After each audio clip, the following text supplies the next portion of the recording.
Hey, what's up? It's Britt and welcome back to my channel. It has been a couple months as I had a feeling it would be as I kind of stepped back into this, and I knew it would get a little bit better on the other side being the astrological new year. And I don't know if anyone else follows it, but I have learned over the past few years of my healing journey and just a whole different kind of realm of spiritual journey is learning that I do not do well with setting New Year's goals, but I really kind of wait for the astrological new year and the spring equinox. Things feel easier, they feel more aligned, and I truly kind of find that clarity, and I really need that sense of wintering during the winter seasons. And if you are new here, I am a 33-year-old mom, just turned 33, and I'm a mom of 3, and we live in Pennsylvania. So I'm an Arizona native,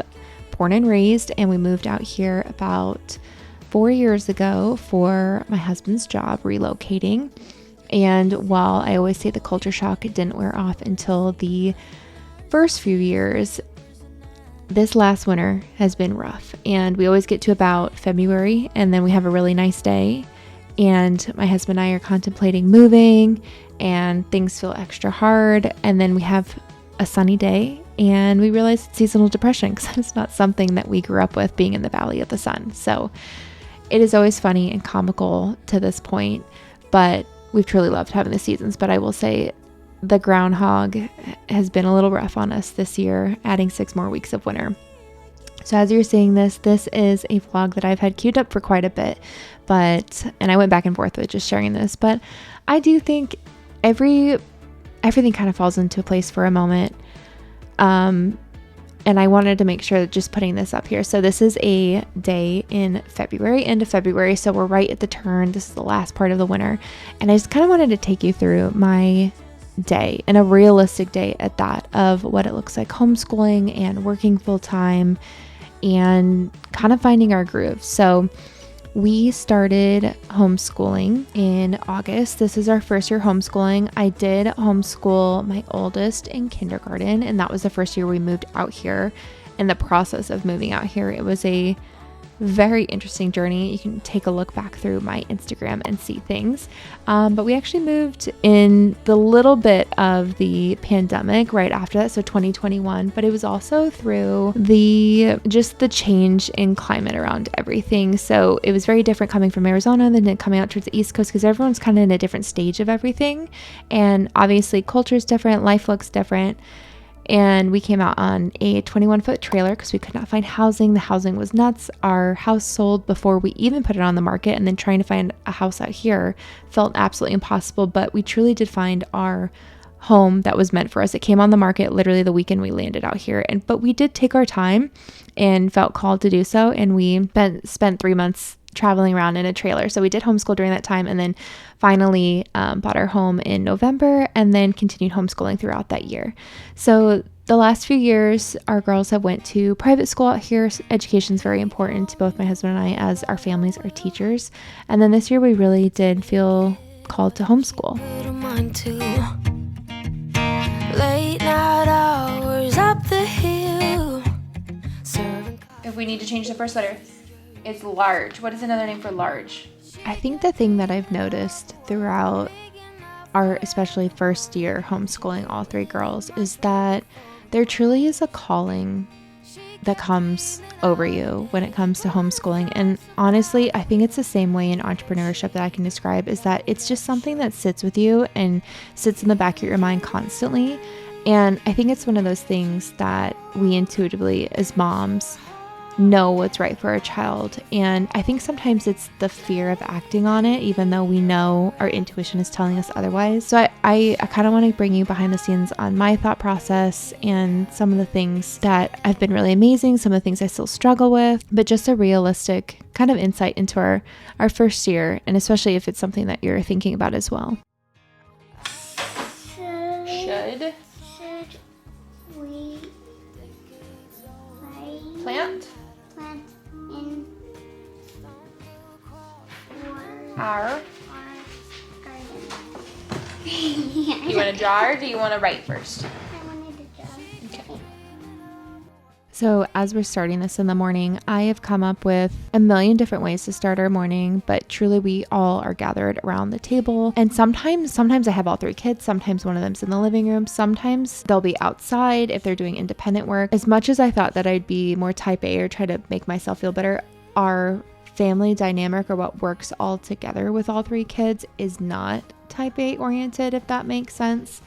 So I really had to release the pressure and the perfectionism, which is a core theme in my life over the years, and truly just let it be as it is. Now, that doesn't mean that we don't get things accomplished. We're constantly moving things around to make sure that we're getting done what we need to get done.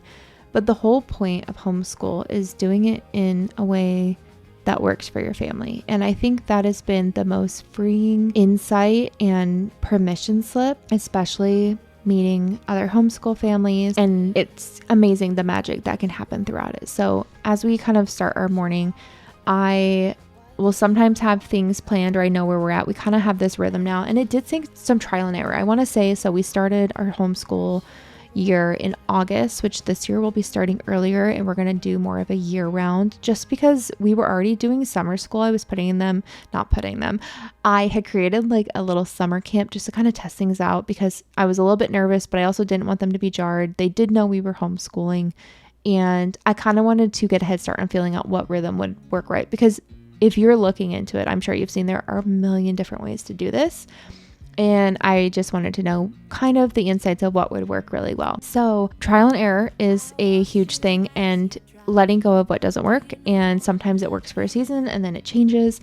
But I park myself right here at our table. I have my notes and kind of agenda this is just like a teacher planner I picked up that Target had in the beginning of the school year. I use it occasionally, I will say, but sometimes I don't. And I'm just working off a piece of paper, but I do have my binder that has all of their lists we're going through, and I'll mark off where they are, especially in math, because I like to have like a big view of the calendar for the year and then mark up as we're going through, so I can figure out where I want to add a little bit more time, where we're ahead a little bit. But for the most part, we are working around the table together and moving through subjects at the same time. Can we stay here forever? Forever, forever, forever. I watch you as you sleep. You don't know I'm looking. I would plant a carrot and flowers. We can take out the A. We don't need to put the A because we're doing multiple flowers. You want to color it for me? We're not today. Okay, amazing. High five. Good job. So this is one of those key examples of really learning and understanding how my kids learn so differently. And part of this has actually inspired a new little idea that I'm working on. So I think I may work that into some content. I've been really studying behind the scenes of how they each work, just of how they're created and how they think and what works really well, what clicks with them and what doesn't. I may share a little bit more about it, but it really has kind of inspired me of sharing it with other moms. So stay tuned with that. It's still in the works. But this is one of those examples of how when I gave her the option of drawing first or writing first, and then the same time too, she did the core thing of what we wanted to do, which is working on her writing. And we do this is our morning journal, and we do it a good handful of the week. I will not say we do it every single day, because sometimes it feels a little bit daunting. I just kind of read the energy of the day, but I will let her just decide if she feels that she has the capacity to do it. And for the most part, she does. But then there are some days where things feel a little bit too overwhelming. And that was one of the things that we were having a hard time with in school, is just the overwhelm and the shutdown. So this has been a huge shift for us. And it's just such a cool win to see as a mom. If I could stop the time, don't you know that I would? 'Cause I'm just loving this moment. Can we stay here forever? can't Kicks. kicks the ball to Uni. Mm-hmm. Uni kicks in It. in the Nope. mud. Try again. What's this word? It That was one of our words, remember? into the mud. So reading was another huge thing as well. And we took it baby steps and at her level. And I kid you not, just one day, and this was like very recently, she just started picking up the books and reading and was so excited about it. And for parents who absolutely love reading and literature, we loved getting to hear her excitement for reading and feeling so fulfilled and excited for herself.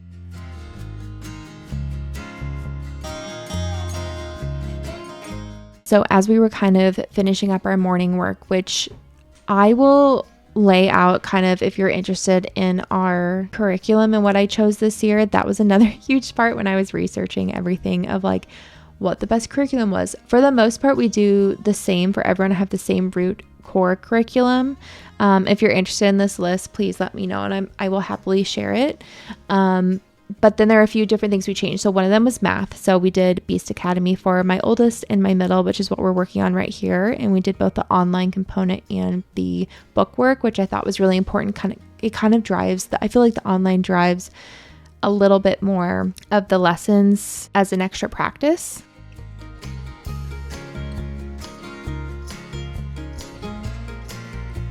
Read it to me. Oh, I think we need to make that W smaller. Oh, and these, how do we make a lowercase L? Do you remember?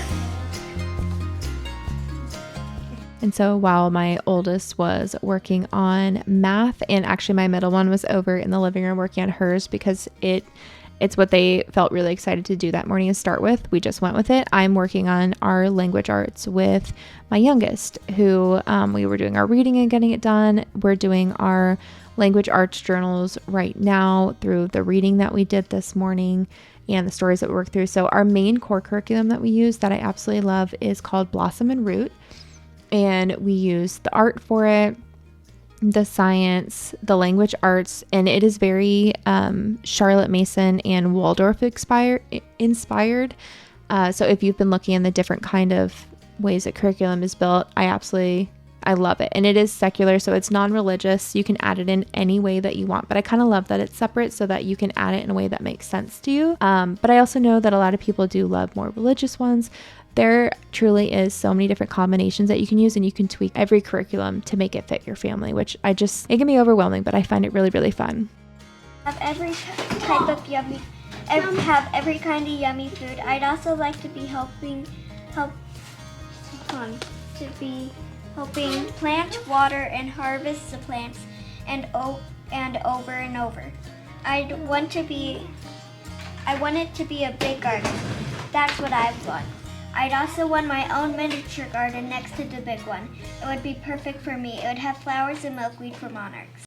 So as you can see, my kids are totally different in the way that they take on challenges and tasks, even just as simple as like the morning prompt, which was, if you were to design a spring garden, what would you plant? What would it look like? And it's so fun to see because it is totally their personalities. And while I do think that private school was a great choice for us at the moment, it has been such a joy to be able to see and be part of their lives every day and see them learn and see them grow. And I truly just kind of took in how much I was missing. And it was so hard to even just experience that afterwards when they got home, because they were tired and we didn't have the ability for extracurriculars, which has been really fun for us this time. But it's been very interesting to see the nervous system reset in all three of the kids. So as this is a little midday break where we're starting to get lunch done. We've gotten the core of our curriculum done, but now we're kind of moving on to wrapping up the last few things. And then there are days where we go a little bit longer. So you'll see here in a bit, I'm prepping lunch, and then we're going to go into doing our read aloud chapters. And we actually will do a lot of these at night, but we started doing these especially during the winter. I am all about romanticizing different parts of every life that is kind of feeling stagnant. So for school, sometimes that happens both for me and for them. And so we started doing a tea time after lunch, and we would read a couple chapters of our read aloud. So the one thing I've also loved too is seeing my kiddos help around the house, which my control freakness had to let them help, but it has been so fulfilling just seeing them learn how to be capable humans and let them be part of it. And they feel so proud and accomplished. And is it perfect? Absolutely not. But it's so fun to help them build those skills. And that's one of the things that you don't necessarily think of. And it's not something I would have expected or had them do if they were doing 8 hours of school a day, because it was exhausting. I, as an adult, would struggle with that. But it's really fun to take things on as a family and just kind of see how our family unit has been entirely.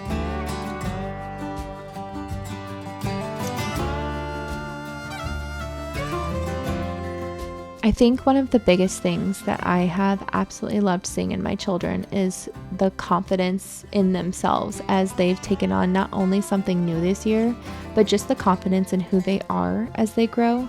And that was something that really was a core driving decision, not only for me, but for my husband as well, as we were looking into this.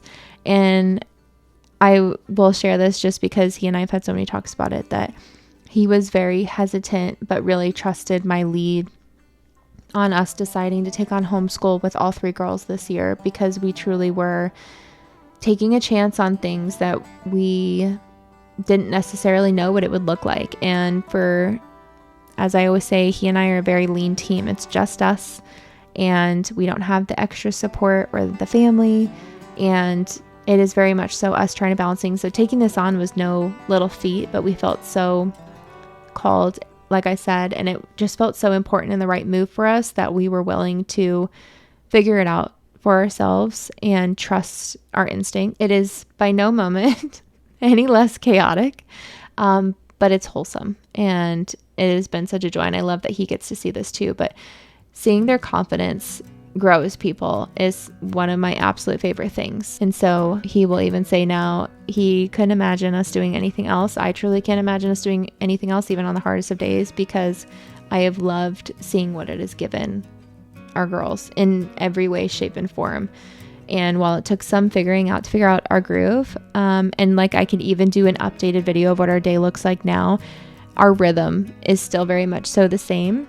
And at the end of the day, I've loved seeing the people that they have grown into, and the immense amount of growth, not only academically, but personally for each of my children, just the little people that they're becoming. I truly can't even comprehend how I was given these 3 kids and how incredible they are. And I feel like my husband and I brag all the time. And I was just telling the girls today on the way back from our recital dance pictures, do you guys know that Mom and Dad talk about how amazing you guys are and how lucky we are and how we can't even believe that you're our kids? And I think getting to be part of this with them, and then just knowing that it blows my mind that this is our life sometimes, even on the roughest of days. And it's something that I truly don't take for granted one bit.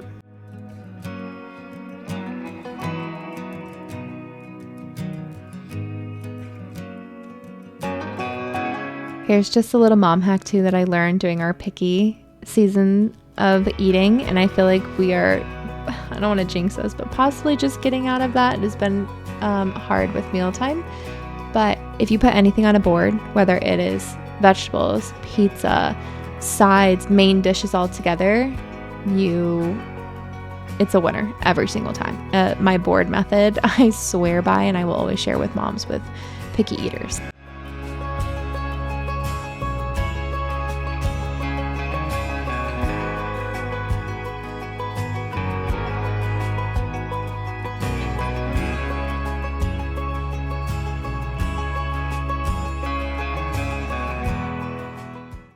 This is our little setup for our tea party. I poured my coffee in mine because I needed a caffeine boost, and they really wanted me to participate in it. And we just did really simple lunch. We did protein pasta and broccoli, apples, and of course a good heavy serving of our sprinkled cheese, Parmesan cheese for the win in this family. We have to go to the Sam's Club size because you know what? It gets them to eat it and I don't care.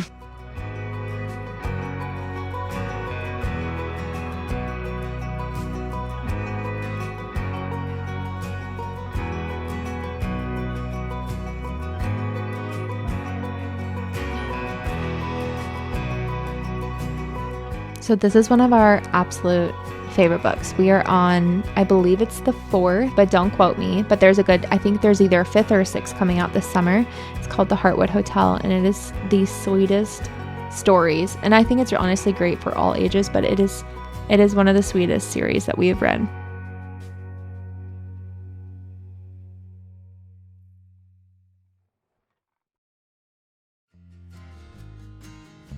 The next few weeks were so busy, Mona forgot all about Captain Ruby's warning. Most of the birds' eggs had hatched, and every morning, and much of the day too, was a rush of room service bringing meal trays to their suites. Actually, Mona didn't mind. She liked seeing the baby birds, even if they were more wrinkly than cute. Still, it often meant she missed her own breakfast, and there was definitely no time for reading guest books. Does anyone remember what she was reading guest books for? Her mom and dad. Her mom and dad wrote. So this is one of those moments where it is a perfect example where they say school and teaching can happen in any moment with homeschool. And this is one of those of just going deeper into the book, asking questions of what happened before, the reading comprehension, the different scenarios that could have played out. And this honestly happens more often than not, whether it's reading a book or just in everyday life. And there's so much. There's probably like a whole group that's living together. Sometimes I live in groups. And another. And another. Get them over there. Oh, there's two back there. Hey, I think that's a mama, Papa. They're all does. No bucks. So they're all just mothers going around looking for food. And of course, this was their favorite. We had to film because we saw some deer across the street.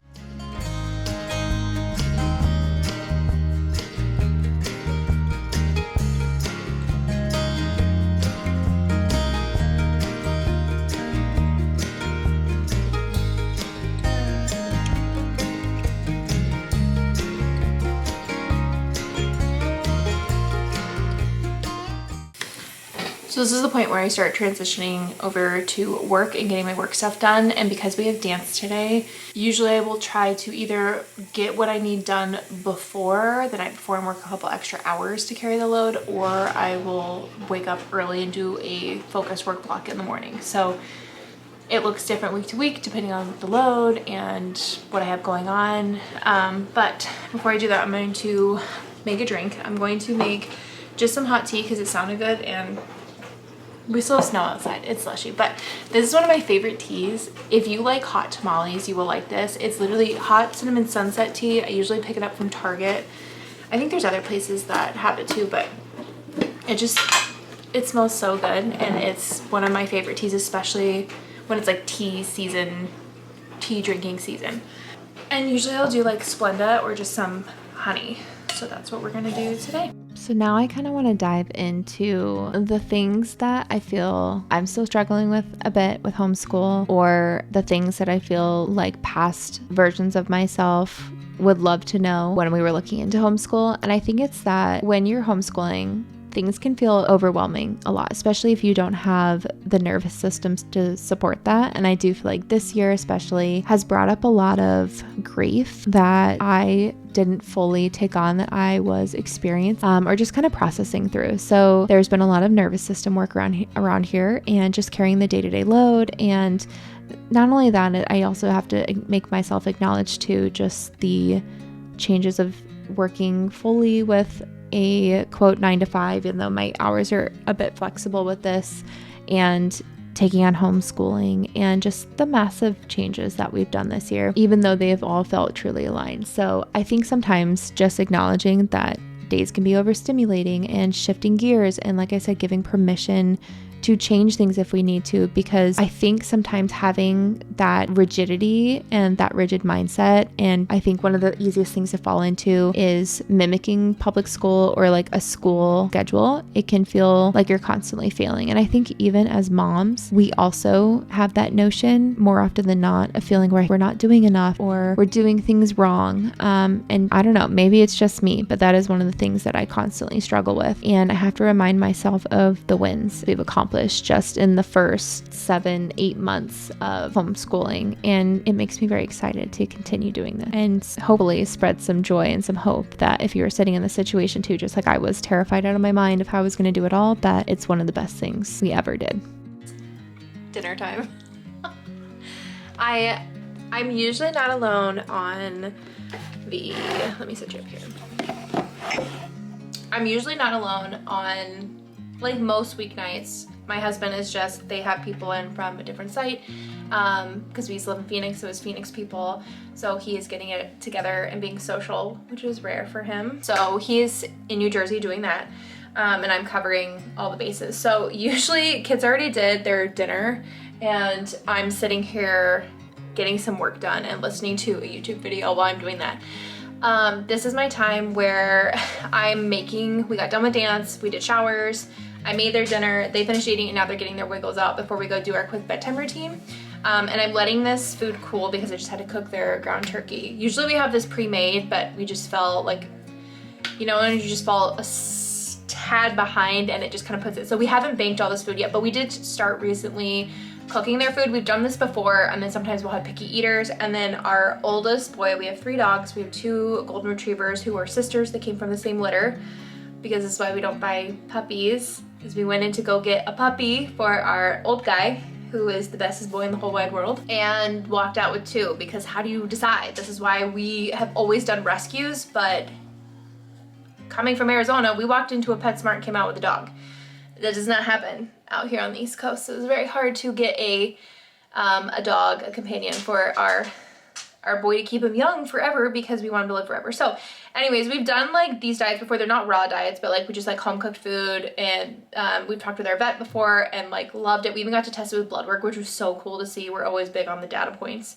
But he actually ended up developing last year, it's been about a year, he developed a allergy to like common proteins. So like we have to do game meat for him or bison. He knows I'm talking about him because anyway, so we've done like the hill science diet before. You have to get a prescription for it, but it ends up being so expensive. This, I always love saving $1. And it's intentional. Sure, it takes a little bit extra time, but like honestly, if it gives us an extra few years with our dogs, I will do anything for my puppies, because they are like our children too. That's why it's just a bunch of chaos in the house all the time. But anyway, all right, let's go feed them really quick. Come on, because I know you're not gonna wait. Come on.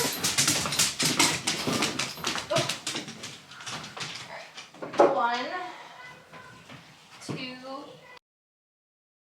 So I thought about filming my workday and kind of what it looks like, but honestly, the days that I'm at home, I kind of sit in front of my screen and I'm working from my to-do list. I'm either designing, I'm writing copy, I'm researching, I'm planning and making to-do lists, mapping out campaigns. So it's like not very fun. I could definitely take you through and like talk about it, but for this first vlog where we're just going with it and we're getting back into it and we're totally embodying the year of the fire horse, this is what we're doing. So what I was doing here, I'm honestly taking any notes and making my to-do list for post-bedtime work. And honestly, taking on this job, so like this would be considered like a 9-to-5 job. I do have an employer, I'm a salaried employee, but I work for 3 different brands that are all owned by the same family. And I've said this in my past vlog sharing over Christmas. And they're incredible. They're a great friend, like true entrepreneur spirit, which I just love and I relate, but like I'm able to manage myself because this is how I've worked for the last 10 years. So like on a day where I'm on site, which maybe I'll film another day where I'm going in and doing content or going and doing meetings, things look different day to day, which I'm working with my nervous system to kind of figure out how that looks and how that, you know, feels good. But ideally, this is what my life has looked like as an entrepreneur. I'm just not like I'm working for the client versus me having the clients in consulting. So it's been interesting, and it's been such a nice kind of breath of fresh air. And it's been really, really cool too, because the way Lehigh Valley works is everyone is very close, and being an outsider who is not born here, it's very cool to just meet new contacts and meet some incredible people and be behind the scenes in the businesses. And like I share with my girls from the beginning, this was someone's dream. So like whatever like client or job or whatever, whenever I step into somebody's world, I feel so honored that they've trusted me with their literal dream and their baby that they've put out there. And especially when it comes to marketing, that is the face and first touch point of anything. I take it very seriously, and I love getting to work my magic on it. So I've been creating to-do lists on that, and then I'm gonna go sit and I can actually like hunker down a bit more and do more full thoughts. But usually during this time I'm thinking of content ideas, coming across anything and like saving trending audios or any kind of ideas that I want to go in and go get, so I can set up times for content with my teams, and then like any other kind of thought that comes, because sometimes I do notice, and I think this is either being a creator or a manifester, if you know your human design energy, something I really leaned into the past few years working with. When I'm doing something kind of mundane, whether it's like, it's usually movement, walking, driving, which driving would be moving. It's weird how it falls into that. If you get those downloads, then you know. My notes app has literally all of my random thoughts, ideas. That's where they all come from. So I do the same thing when I'm going around. So I tend to work with my computer while I'm cooking dinner or doing something. Sometimes it's just, like I said, walking or doing a workout or something where my mind is kind of engaged elsewhere, and it gives the ability for me to like get the idea. So anyway, that's what we're doing now. We're going to wrap this up once the dogs are done eating. I'm gonna pack this away and then go do bedtime. We're gonna read our read aloud that we were reading earlier.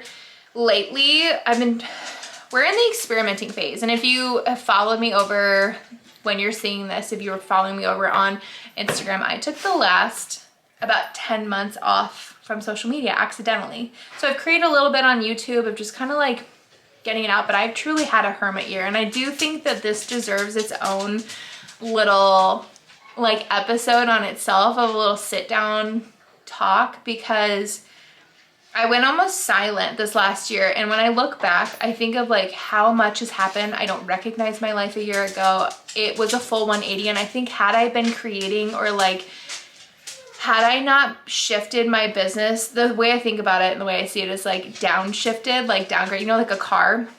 If I hadn't done that when I literally just got an intuitive nudge, I've never been off social media for more than a week building this brand over here for the last 10 years. That was it. So I've been off for the last 10 months, besides maybe like a few sparing things here and there. And I think back and I think had I done that, I would not have been able to like process the things. I do think the thing that came to me yesterday, and I was kind of talking to my husband about, is like, this has been such a year of grief in so many different levels of my life. I mean, there's been everything from transitioning to homeschooling our 3 children, struggles with infertility, health issues, family relationships, and just kind of grieving certain things with that. I mean, just life in general, but it's just, I think sometimes too, as someone who's like an intuitive and someone who's worked really hard on personal development, and obviously like how heavy just this year has been, and just being human in general. Being human is really hard. So I think like, had I been on and consistently kept pouring into social media or just creating content in general, and I don't even think it's social media because I have a love-hate relationship, just creating makes me feel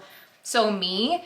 And I think stepping away really allowed me to realize how much I feel aligned when I get to create and share. Consuming is a different issue, but creating and sharing is really something that I love to do. And I think had I not stepped away, I wouldn't have been able to process and pour into the places that I needed to rebuild certain foundations that the universe like shook up and deconstructed for divine reasons, which like have all come to light, and it's just been really cool. So whole other episode. But if there's questions or if you want that, let me know down in the comments, and I'm happy to do that, because I think it would be, I don't know, sometimes I just always feel like if somebody else kind of shares what they're going through, obviously they're not in a negative way, because I have this motto: if you are not actively doing something to fix your situation, then it's just complaining versus venting.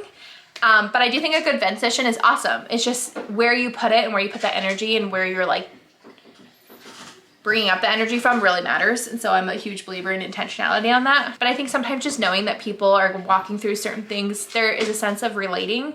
And I always believe if I can be the first person to go down a really hard path and pave the way, and like even just sharing some insight, or even just sharing an inner knowing and acknowledgement that I'm walking through something that someone may walk through in 6 months, I'm happy to be the experimenter and the person that goes through it.